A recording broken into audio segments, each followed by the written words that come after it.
I found someone who actually wants to explore the world with me, my wife wrote, leaving me with 2 crying kids and no way to explain her disappearance. 6 years later, she stood on my porch. Okay, so, I'm literally shaking as I type this and my hands keep slipping off the keyboard. I don't even know how to process what just happened at my front door, but I need to get this out before I lose my mind completely. My wife Samantha said these exact words to me 6 years ago. You're holding me back from living my real life. I found someone who actually wants to explore the world with me. I'll be back in a few years when I'm ready and we can pick up where we left off. That was her goodbye note. Left on her pillow while I slept next to her like an idiot. 6 fucking years. I woke up alone with 2 confused kids. Ethan was 6, Lily was 4, asking where mommy went. Every call went straight to voicemail. Her social media went dark. She just vanished, like we never existed. You want to know what the worst part was? Having to look my son in the eyes and say, Mommy went on a trip, when I knew she wasn't coming back. Lily kept setting a place for her at dinner for months. Eventually, they stopped asking when she'd come home and started asking if she was dead. I thought I'd never see her again. I filed for divorce after a year. She was legally missing, so it went through automatically. Sold our house, moved to this little cabin in the mountains with the kids. For the first time in years, I could actually breathe. But here's where it gets absolutely insane. This morning, literally 3 hours ago, I'm making pancakes for the kids when I hear footsteps on my porch, expensive heels clicking on wood. My stomach just dropped. You know that feeling when you know something terrible is about to happen. I open the door and there she is, Samantha, standing there in a Chanel outfit that probably costs more than my monthly mortgage, wheeling a designer suitcase, smiling like she's returning from a weekend at her sister's house. Hello, darling, I'm back, just like I promised. I'm not kidding. Those were her actual words, like she'd been gone for a long weekend, not 6 years of our children's lives. Ethan, who's 12 now and almost as tall as his mother, just froze in the kitchen doorway. She stretched her arms out like she expected him to run into them. Instead, he stepped back and said, You can't just come back and pretend nothing happened. Then he ran to his room.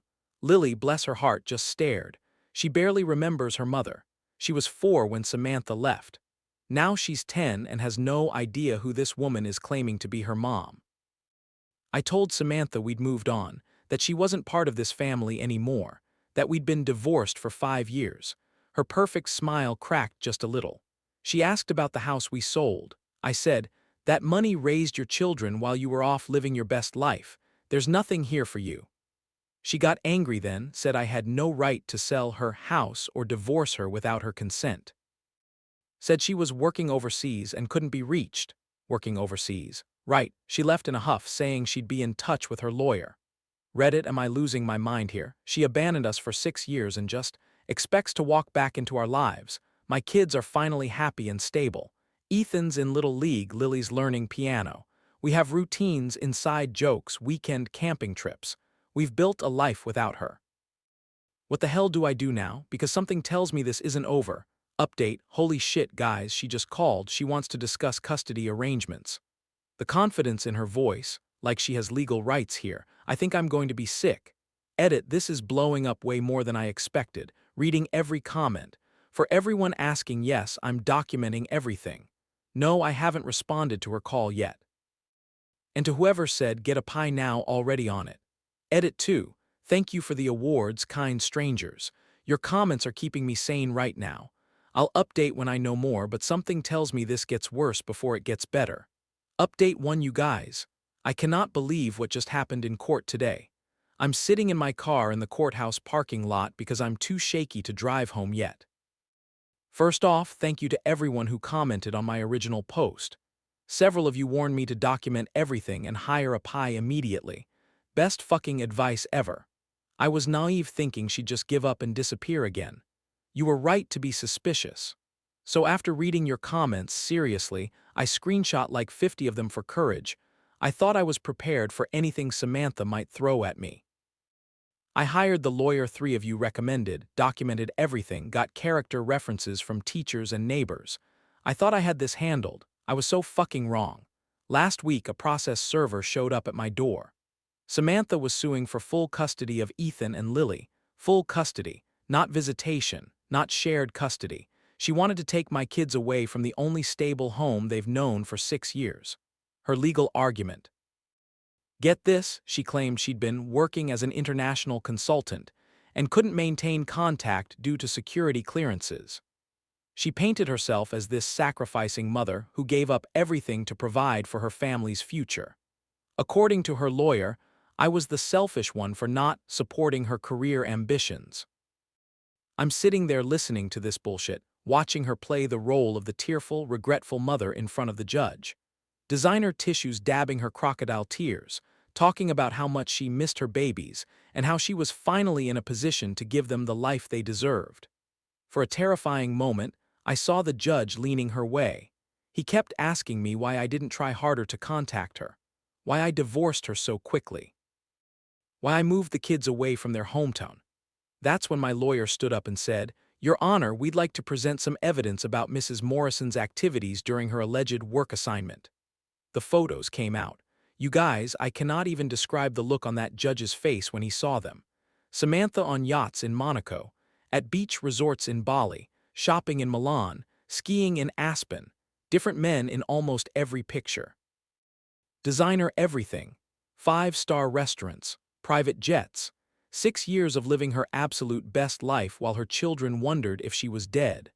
My lawyer had hired a private investigator after her initial contact. Turns out she'd been posting everything on social media just under her maiden name with privacy settings. The Pi found it all. Every vacation, every party, every luxury experience she'd been having while I was helping Ethan with nightmares and teaching Lily to ride a bike. The judge's entire demeanor changed. He asked her directly, "Ma'am, can you explain how these lifestyle choices constituted work obligations?" She tried to claim the photos were taken during brief vacation periods between assignments. But there were literally hundreds of them spanning the entire 6 years, multiple continents, different seasons. There was no gap where she could have been working. Then the judge asked the question that destroyed her case. "Ma'am, in 6 years, did you send a single birthday card, Christmas gift, or support payment to these children?" Silence. Complete fucking silence. The judge awarded me full custody. No visitation rights pending a psychological evaluation. He called her abandonment unconscionable and said the children's stability was his only concern. Ethan and Lily were in the gallery with my mom. When they heard the verdict, they both started crying, but not sad crying. Relief crying. They ran to me and we just held each other while Samantha collected her designer purse and left the courtroom without looking back. But here's the thing that's been eating at me since we got home. That night, I found Lily in her room staring at a photo from when she was little. She looked up at me with these big, confused eyes and whispered, "Daddy, why didn't Mommy want to stay with us? Are we bad kids?" And Ethan, my strong, protective 12-year-old, asked me later, "Do you think she ever really loved us? Or was she just pretending the whole time?" I keep telling them it wasn't their fault. That sometimes adults make choices that don't make sense. But how do you explain to a child that their mother chose designer handbags over their piano recitals? How do you answer when they ask if she ever thinks about them? The custody battle is over, but now I'm dealing with something harder, helping my kids understand that their mother's love was conditional, and mine never will be. I thought winning in court would feel better than this. Instead, I just feel empty and worried about what this is doing to their heads. She's out of our lives legally now, but emotionally, I think this mess is just beginning. Edit. For everyone asking about the Pi's report, let me just say it was 47 pages long. 6 years, 14 countries, and 0 evidence of any legitimate employment. The money trail alone told the whole story. My lawyer said it was the most clear-cut abandonment case he'd seen in 20 years. Edit 2. Yes, I'm keeping copies of everything locked in a safe deposit box. And no, she hasn't tried to contact us since the ruling. Radio silence. Again. Update 2 OK, Reddit. I need some perspective here because I'm about to do something that goes against every instinct I have, and I honestly don't know if it's the right choice or the stupidest thing I've ever considered. I know half of you are already typing "don't do IT" after reading my last posts, but hear me out on why I'm considering something that probably sounds insane. So it's been 6 months since the court ruling. Life has been good, actually. Really good. Ethan made honor roll and scored the winning goal in his championship game. Lily's piano teacher says she's gifted. We've got our routines down, our weekend camping trips, our inside jokes. The cabin feels like home in a way our old house never did. But here's what I didn't expect: the questions haven't stopped. If anything, they've gotten more complex. Last month, Lily asked me, "Daddy, do you think Mommy is sorry?" When I said I didn't know, she got quiet for a long time. Then, I wish I could ask her just once. Ethan's been having dreams about her, not nightmares, just dreams where she's there doing mom things. He told me, "I know she hurt us, but sometimes I wonder what it would be like if she was different, if she could be normal." And that's when it hit me. I've been so focused on protecting them from her that I might be protecting them from something they need to work through on their own. 3 weeks ago, I got a call that changed everything. Samantha had been hospitalized, panic attacks, apparently. Severe ones. Her lawyer contacted mine about some personal effects she'd left in storage that she needed access to. Medical records, insurance documents, that kind of thing. I almost hung up. Almost said, "Not my problem." But then I thought about that photo of little Lily that I found hidden in her drawer, the one where Samantha is holding her as a baby and they're both laughing. She's kept it this whole time, so I did something crazy. I called Samantha directly. I know, you're all probably thinking I've lost my mind. Hear me out. I told her I didn't give a damn about her panic attacks or her feelings. But my kids, our kids, were asking questions about her. Not because they missed her, but because they needed to understand who they came from. They needed their own relationship with that reality, not just my version of it. I offered supervised visits, public places only, 1 hour once a week with me present the entire time. She could be in their lives, but on my terms, following my rules, in service of their emotional health, not hers. The conversation was weird. She cried, not the performative court crying, real crying. She kept saying thank you over and over, said she knew she didn't deserve it, said she'd been living with guilt that was eating her alive. Part of me wanted to tell her good, that the guilt was the least she deserved, but the bigger part of me just felt tired of carrying this anger, tired of watching my kids wonder. Yesterday was our first meeting. Neutral ground, a family restaurant with a play area.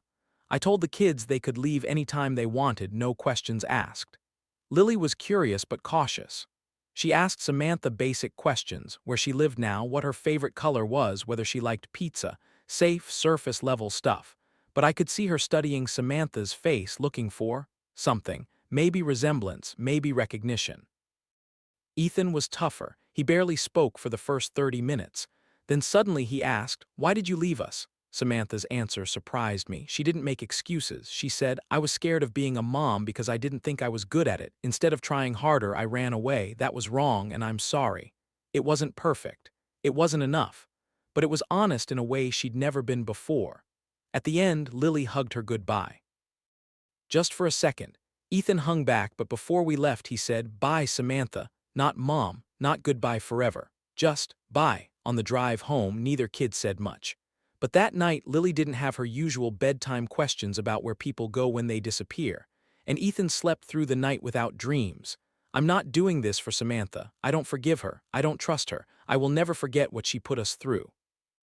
But I'm doing it so my kids can grow up knowing that, no matter what questions they have about where they came from, they can get answers. And that no matter how complicated or disappointing those answers might be, they can always count on me to help them process it. Reddit, am I making a massive mistake? Or is this what healing actually looks like? Because I have no idea what I'm doing here. Edit, okay, the comments are exactly what I expected. About 60% of you think I'm making a huge mistake, 30% think it's mature parenting, and 10% are sharing similar stories. Reading every single one. Edit 2, for everyone asking, what if she disappears again? That's exactly why it's supervised visits only in public with me present. She gets nothing unless she proves consistent reliability over years. And yes, my lawyer reviewed the arrangement. Edit 3, to the person who said, "Your kids will thank you when they're adults," that's literally the only thing keeping me from canceling this whole thing. This isn't about her. It's about them having answers. Update 3, I'm writing this from my favorite spot, the porch of our cabin, watching Ethan teach Lily how to skip stones on the lake while coffee gets cold in my hands. It's one of those perfect autumn mornings where everything feels exactly as it should be. I never thought I'd be able to say that again. So it's been almost 8 months since I started allowing Samantha back into the kids' lives. 8 months of weekly supervised visits, careful boundaries, and a lot of therapy for all of us. Here's what I've learned. Healing isn't linear, and it sure as hell isn't comfortable. The visits continued every Saturday at various public places. Slowly, carefully, with me always present. Samantha never pushed for more time or different arrangements. She showed up when she said she would, stayed for exactly 1 hour, and left when I said it was time. But the real change happened about 3 months ago. Lily had been asking increasingly specific questions about her early childhood, things she couldn't remember but wanted to know. What was her first word? Did she have a favorite stuffed animal? Why didn't she remember being a baby? During one visit, I watched Samantha pull out her phone and show Lily videos I'd never seen. Baby Lily's first steps. Her giggling in a bathtub full of bubbles. Samantha reading her bedtime stories in a voice I'd forgotten she could use, soft and patient and full of love. I realized something in that moment that nearly broke me. Samantha had been a good mother. For those first few years, before whatever crisis of identity consumed her, she had genuinely loved being our kids' mom. The woman who abandoned us wasn't the same woman who had sung lullabies and kissed scraped knees. That night, Lily crawled into my lap and said, "Daddy, I think Mommy did love me when I was little, but she forgot how when I got bigger." Out of the mouths of babes, Ethan's breakthrough came during a conversation about his upcoming middle school graduation. He mentioned wanting to invite his maternal grandparents, Samantha's parents, who had been devastated by her disappearance and had sent birthday cards faithfully for 6 years. I watched him think for a moment, then look at Samantha and say, "You should come too, not because I forgive you but because you're part of my story, and I don't want to pretend you're not." The maturity of this kid just floors me sometimes. 2 weeks ago, something shifted permanently. We were at our usual restaurant when Lily started crying not about Samantha, but about a friend at school who had said something mean. Without thinking, Samantha reached over and started braiding Lily's hair while she talked through the problem. It was such a small thing, such a normal mom thing. But watching my daughter lean into that comfort she couldn't even remember receiving before, I realized that this weird, imperfect arrangement was giving my kids something I couldn't, closure with their own story. Last Saturday was different. For the first time, the kids asked if they could hug Samantha goodbye. Not because they had to, not because it was expected, but because they wanted to. And you know what? It felt okay, not healed, not forgiven, but okay. I'll never trust Samantha completely. I'll never stop being the primary parent, the safe harbor, the one who shows up no matter what. The custody arrangement will never change. This isn't about reconciliation or second chances for her. It's about my kids having access to all the pieces of themselves. But I've realized something important. Allowing her controlled access to their lives doesn't diminish my role as their father. If anything, it shows them what unconditional love actually looks like, love that prioritizes their emotional health over my own anger. Ethan graduates middle school next month. Lily's piano recital is next week.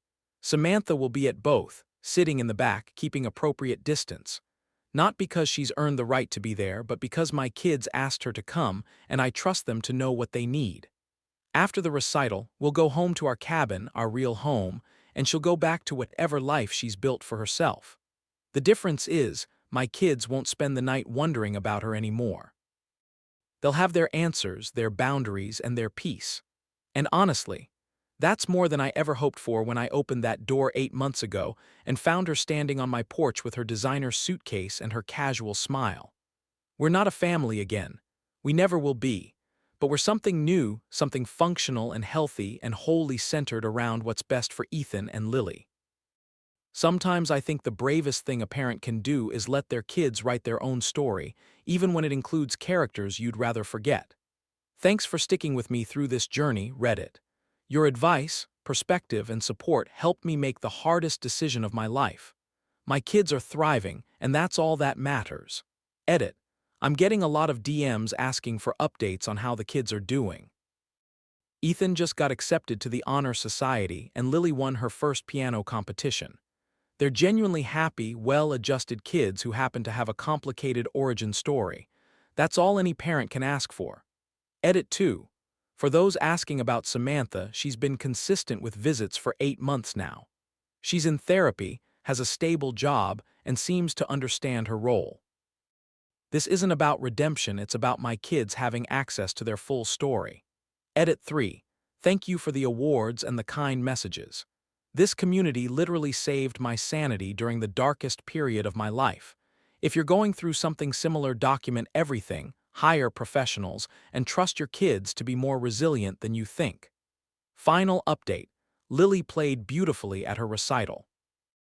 Afterwards, she introduced Samantha to her piano teacher as my birth mom. The teacher nodded politely and then spent 10 minutes talking to me about Lily's progress and upcoming competitions. The boundaries are clear, the roles are defined, and everyone knows where they stand. It's not the family I planned, but it's the peace we all needed. 8 months later, supervised visits working well.